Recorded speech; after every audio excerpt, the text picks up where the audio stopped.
Hello दोस्तों, मैं देव कुमारी यादव आप सभी का फिर से स्वागत करती हूँ आपके अपने चैनल सीजीजी के यादव में। तो आज हम पर्यावरण सामान्य ज्ञान से प्रश्न लेकर आए हैं। तो चलिए प्रश्न की ओर बढ़ते हैं। हाथी परियोजना कब शुरू हुई?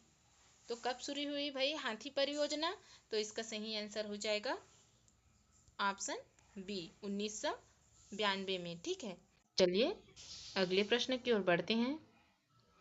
भारत का पहला तितली पार्क किस राष्ट्रीय उद्यान में विकसित किया गया?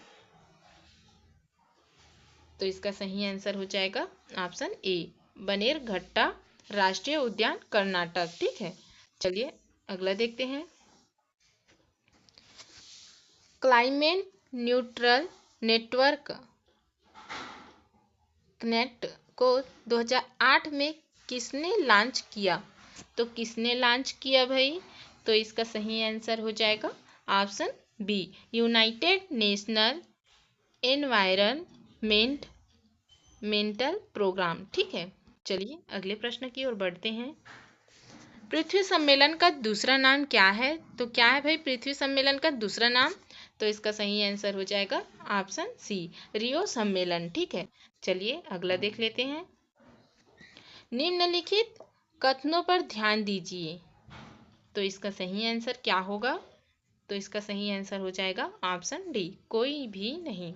इसमें से कोई भी सही नहीं है। ठीक है, चलिए अगले प्रश्न की ओर बढ़ते हैं। निम्नलिखित पर ध्यान दीजिए।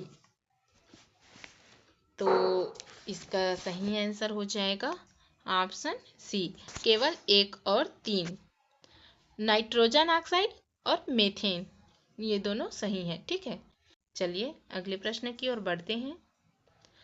वन्यजीव क्षेत्रों रिजर्व और प्रोटेक्टेड क्षेत्रों को लिविंग लेबोरेटरी कहा जाता है।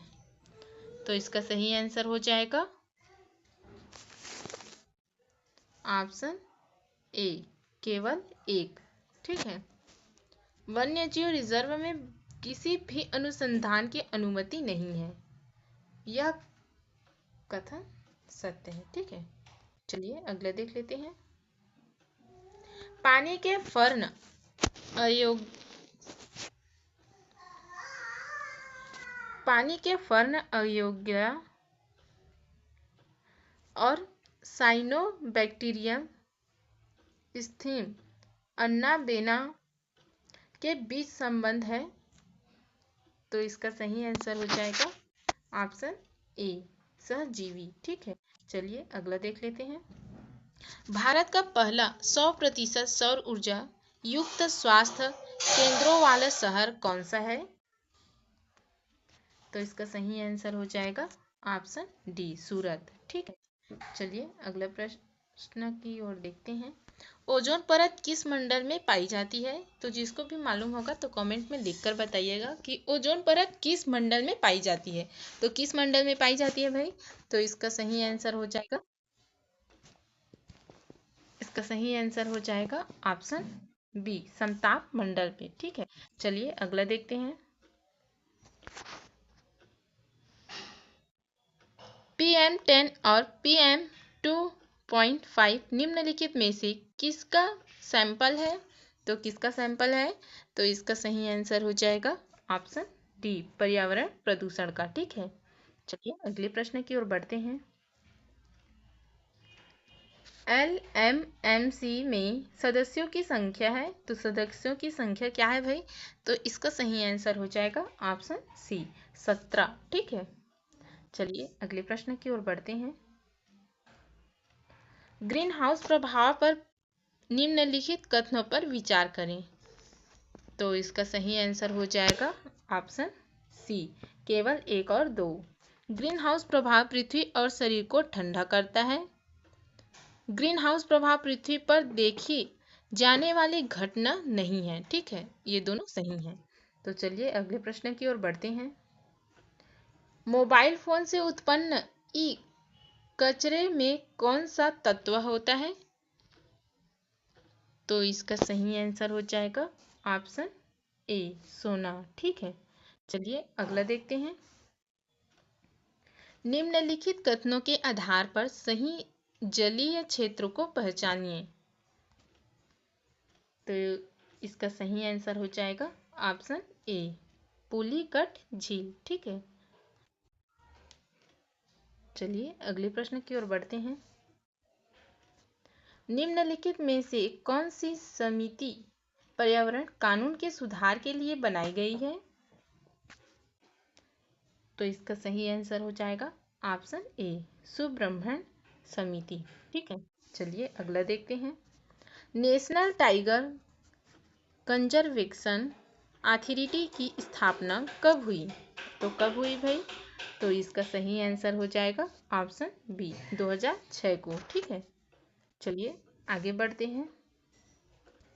निम्नलिखित में से भारत सरकार की कौन सी योजना क्योटो प्रोटोकॉल के अंतर्गत शुरू की गई थी? तो इसका सही आंसर हो जाएगा ऑप्शन बी, बचत लैंप योजना। ठीक है, चलिए अगला देखते हैं। आईजी टारगेट किससे संबंधित है? तो किससे संबंधित है भाई आईजी टारगेट?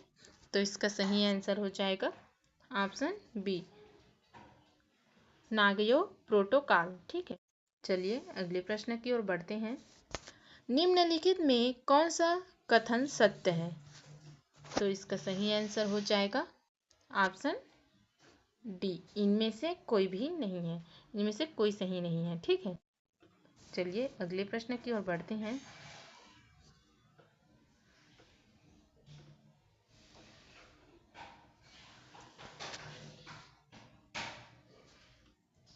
एनवायरमेंट एक्ट कब पारित हुआ?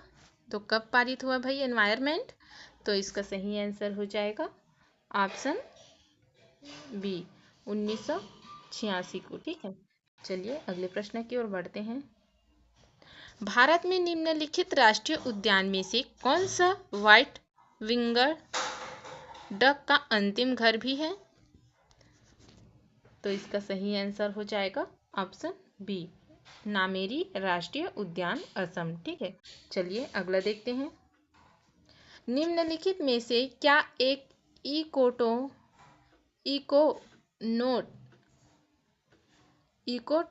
की सही परिभाषा है? क्या पूछा गया है? निम्नलिखित में से क्या एक इकोटोन की सही परिभाषा है? तो इसका सही आंसर हो जाएगा ऑप्शन ए, दो प्रकार की पारिस्थितिक तंत्रों के विशेषकर पौधे समुदायों के बीच एक संक्रमण। ठीक है, चलिए आगे बढ़ते हैं। बायोपेस्टिसाइड क्या पूछा गया है? बायोपेस्टिसाइड क्या है ना? तो इसका सही आंसर हो जाएगा ऑप्शन सी, 2, 3 और 4, मतलब ये सभी। ठीक है, पेस्टिसाइड, मच्छर विषकारक में केमिकल, फर्टिलाइजर, ये चारों सही हैं। ठीक है, चलिए अगले प्रश्न की ओर बढ़ते हैं। हाइड्रोक्लोरोफ्लोरोकार्बन HCFC में 4 तत्व होते हैं।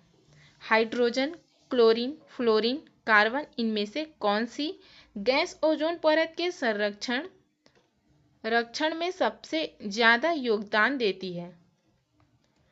तो इसका सही आंसर हो जाएगा ऑप्शन बी, क्लोरीन। ठीक है, चलिए अगले प्रश्न की ओर बढ़ते हैं। 2013 के बाद से ओडिशा सरकार ने मुख्य रूप से किन प्रजातियों की सुरक्षा के लिए राज्य के तट के 20 किलोमीटर के भीतर मशीनीकृत मछली पकड़ने पर प्रतिबंध लगा दिया है? तो इसका सही आंसर हो जाएगा ऑप्शन ए, ओलिव रिडले कछुए। ठीक है, चलिए अगले प्रश्न की ओर बढ़ते हैं। सबसे ज्यादा प्रबल ग्रीन हाउस गैस कौन सी है? तो इसका सही आंसर हो जाएगा ऑप्शन सी, जल वाष्प। ठीक है, चलिए आगे बढ़ते हैं। यूट्रोफिकेशन ऑक्सीजन की कमी और पानी की गुणवत्ता मछली और अन्य पशु आबादी में गंभीर कमी के कारण होता है, जो अंततः विशेष पारिस्थितिक तंत्र के पारिस्थितिक तंत्र को नष्ट कर देती है। इसका क्या कारण है? तो इसका क्या कारण है भाई? तो इसका सही आंसर हो जाएगा ऑप्शन बी, रासायनिक पोषक तत्वों और नाइट्रोजन या फास्फोरस युक्त यौगिकों में वृद्धि, ये मुख्य कारण है। ठीक है, चलिए अगला देख लेते हैं। निम्नलिखित में से कौन सा राष्ट्रीय उद्यान हाथी रिजर्व, बाघ रिजर्व और बायोस्फीयर रिजर्व तीनों है? तो इसका सही आंसर हो जाएगा option A, Manas tiger reserve. ठीक है, चलिए इस वीडियो का आखिरी और लास्ट क्वेश्चन देख लेते हैं।